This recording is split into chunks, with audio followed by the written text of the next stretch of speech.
Halo random people, balik lagi channel ini. Dan di video kali ini saya akan ngemodif keyboard Vortex VX5 ini dengan keycaps dari Alka.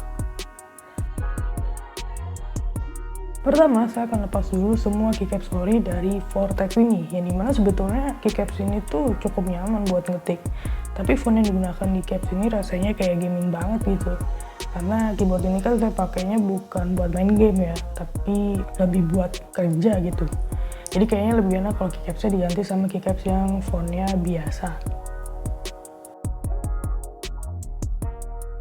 Oke, semua keycaps sudah terlepas. Di sini kelihatan ya switch yang saya pakai di sini adalah Hotemu Red Switch.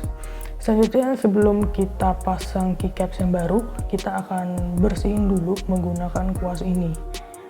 Kalian bisa lihat ya, ini baru beberapa minggu saya pakai aja udah ada kotorannya ya. Jadi kita bersihin sebentar aja. Oke sip, sudah lumayan bersih. Sekarang kita bisa pasang keycaps Alka ini ke Vortex VX5.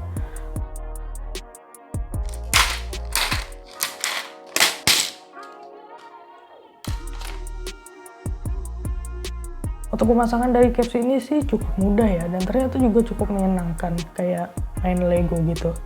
Dan untuk kombinasi warna yang saya pilih di sini adalah hitam abu-abu dengan tombol escape berwarna merah. Dan menurut saya ini kombinasi yang cocok dengan konsep dari setup saya. Dan masuk juga warnanya sama kursi kerja saya. Untuk material dari capsnya sendiri, dia menggunakan PBT double shot dengan transparent letter back tip dan OM profile. Dia kompatibel buat banyak jenis switch kayak Cherry MX, Gateron, Hotemu, dan Kail. Untuk link pembeliannya udah saya taruh di deskripsi.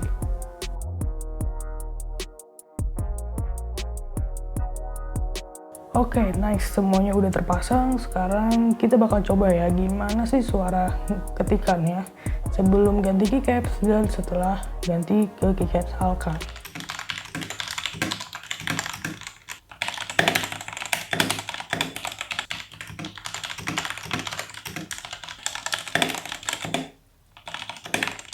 Jadi itu dia modifikasi keyboard pertama saya cukup puas dengan hasilnya. Suaranya juga cocok lah sama saya, gak beda jauh juga sama keycaps sebelumnya. Terima kasih telah menonton dan sampai jumpa di video lainnya. Bye!